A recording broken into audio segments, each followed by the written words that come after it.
নমস্কার বন্ধুরা, সবাই কেমন আছেন? আমি পাপড়ি চলে আসলাম কিচেন অ্যান্ড ব্লগ থেকে। এখানে নিয়ে নিচ্ছি অনেকগুলো নদীর চিংড়া, আর এখানে নিয়েছি 5টা কাঁকরোল। এই 5টা কাঁকরোল দিয়ে নদীর চিংড়া দিয়ে হবে মজাদার ভর্তা। আর বন্ধুরা, যেখানে আছে চিংড়ি মাছ সেখানে আছে মাছির সমাহার। কি আর বলার, কারণ এখন আমি চিংড়ি মাছটা খুব সুন্দর করে বেছে ধুয়ে নেব। আর কাঁকরোলটা অফ ক্যামেরা এই উপরের এটা ফেলে তারপরে কিন্তু আমি কেটে নেব। কেটে নিয়ে চিংড়ি মাছ দিয়ে কিভাবে ভর্তাটা করি সেটাই আপনাদের সাথে শেয়ার করব। এখানে লাগবে কিছু কাঁচামরিচ, আর লাগবে কিছু পেঁয়াজ, আর লাগবে রসুন। তবে সঙ্গে থাকুন পুরোটা জুড়ে। আশা করছি আজকের রেসিপিটি আপনাদের কাছে ভীষণ ভালো লাগবে। আর কাছে দূরে যে যেখানে বসে আমার ভিডিওটি সবসময় দেখেন, আপনাদের মূল্যবান সময়টা দিয়ে সবার জন্য রইল অসংখ্য ধন্যবাদ। আর সবাই সঙ্গে থাকুন, সবাই লাইক দিয়ে ভিডিওটি পুরোটা দেখবেন, স্কিপ করবেন না, তাহলে বুঝতে পারবেন না এই মজাদার কাঁকরোলের ভর্তাটা আমি কিভাবে করছি। তবে সঙ্গে থাকুন, সাথে থাকুন, দেখতে থাকুন। কাঁকরোল, আলু, কাঁচামরিচ, পেঁয়াজ, রসুন, চিংড়া মাছ কেটে নিয়েছি, হবে মজাদার ভর্তা। তবে সঙ্গে থাকুন, আসতে থাকুন, দেখতে থাকুন। একদম ডান হয়ে গেছে সব কিছু কাটা বাছা। এখন শুরু করব ভর্তার রেসিপি। আশা করছি ভর্তাটা ভীষণ মজার হবে। আর এই ভর্তা যদি থাকে, পাতিলের ভাত নিমিষেই শেষ হয়ে যাবে। যে কাঁকরোল, আলু, রসুন, পেঁয়াজ, কাঁচামরিচ, চিংড়ি মাছ সব কিছু বেছে নিয়েছি। আর এখন আমি কিভাবে ভর্তাটা তৈরি করি সেটাই আপনাদের সাথে শেয়ার করছি। প্রথমে দিয়ে দিচ্ছি তেল, আর একটু লবণ দিয়ে আমি এখানে 5টা মরিচ নিয়েছি, এটা একটু ভেজে নিচ্ছি। ভর্তা বলে কথা, একটু ঝাল ঝাল হলে ভালো লাগে খেতে। আর বন্ধুরা, এই চিংড়ি মাছ দিয়ে কাঁকরোল আলুর ভর্তা করলে যারা খাসির মাংস খেতে পছন্দ করেন তারা কিন্তু খাসির মাংস খাওয়াটা ভুলে যাবেন। এতটা টেস্ট, এতটা লোভনীয় হয় খেতে। মরিচটা ভাজা হয়ে গেছে, এখন আমি তুলে নিচ্ছি। এখন এখানে আলু, পেঁয়াজ, রসুন সব একসাথে দিয়ে ভেজে নিচ্ছি। তবে কাঁকরোল আর আলুটা আগে দিয়ে একটু ভেজে নিচ্ছি, কারণ যেহেতু এটা শক্ত জিনিস, এটা একটু ভেজে নিতে হবে। এখানে দিয়ে দিচ্ছি একটু হলুদ, দিয়ে দিচ্ছি লবণ, নেড়ে ছেড়ে মিশিয়ে দিয়ে ভালো করে একটু ঢাকনা দিয়ে ঢেকে দেবো। ঢেকে আমি সিদ্ধ করে নিয়ে তার ভিতরে দিয়ে দেবো পেঁয়াজ, কাঁচামরিচ, চিংড়ি মাছ। চাইলে আপনারা চিংড়ি মাছটা আগে ভেজে নিতে পারেন, কিন্তু আমি ভাজিনি। আমি কিন্তু আমার মতো করে ভর্তাটা করছি। আর যে তেলটা লাগবে আমি একসাথে দিয়ে দিচ্ছি সব। আর বাটার পরে একটু সরিষার তেল উপর দিয়ে দেবো। ভর্তা বলে কথা, যদি সরিষার তেল না দিই তা কি হয়।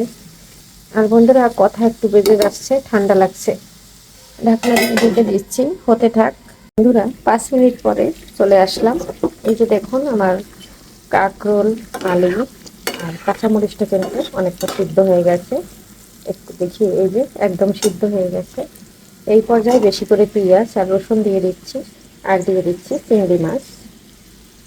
এখন ভালো করে মিশিয়ে নিচ্ছি। মিশিয়ে নিয়ে আবার ঢাকনা দিয়ে ঢেকে দেবো 5 মিনিট। তাহলে আমার চিংড়ি মাছ, পেঁয়াজ, রসুন সব কিছু ভালো করে সিদ্ধ হয়ে যাবে। বন্ধুরা, ভর্তা তো সবাই করে, একবার হলেও এভাবে দেখতে পারেন ট্রাই করে, ভীষণ ভালো লাগে খেতে।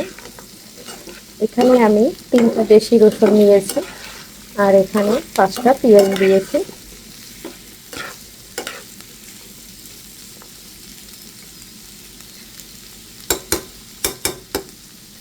আর আমাদের বাসায় দেশি রসুনটাই খাওয়া হয়। এখন আমি ঢাকনা দিয়ে ঢেকে দিচ্ছি আবার 5 মিনিট। এখানে রান্না হচ্ছে আলু, টমেটো, চিংড়ি মাছ। আর এই আলু, টমেটো, চিংড়ি মাছ ভীষণ প্রিয় আমার বাসার ছেলের। আর ছেলের পছন্দের রান্নাটাই আমি করছি।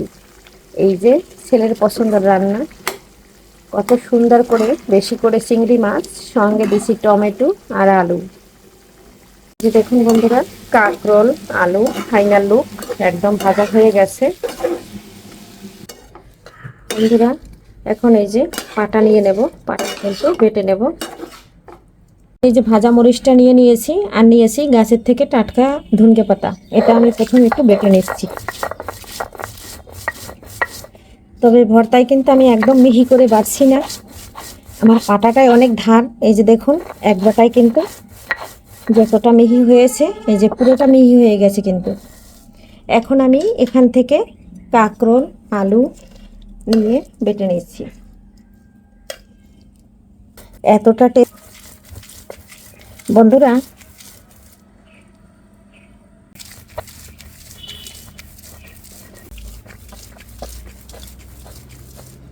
কিন্তু একদম বেটে নিলাম, বাটাটা হয়ে গেছে। আমি আরেকবার বেটে নেব। এখানে যে মরিচ আর ধনেপাতাটা দিয়েছি এটার সাথে মিক্সড করে নেব। আর এভাবে বন্ধুরা পাটায় ভর্তা করলে একদম আঠালো হয় আর খেতেও দুর্দান্ত হয়। এখন আমি এই যে মরিচটা দিয়ে একসাথে বেটে নিচ্ছি। বন্ধুরা এই যে বাটাটা ফাইনাল লুক আমার এইটুক বাটটাই হয়ে যাবে।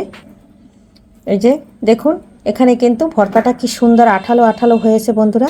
এখন তুলে নিচ্ছি। দেখতে যেরকম লোভনীয়, খেতে কিন্তু অপূর্ব লাগে। একদম সম্পূর্ণ ভর্তাটা হাত দিয়ে কাছিয়ে নিয়েছি।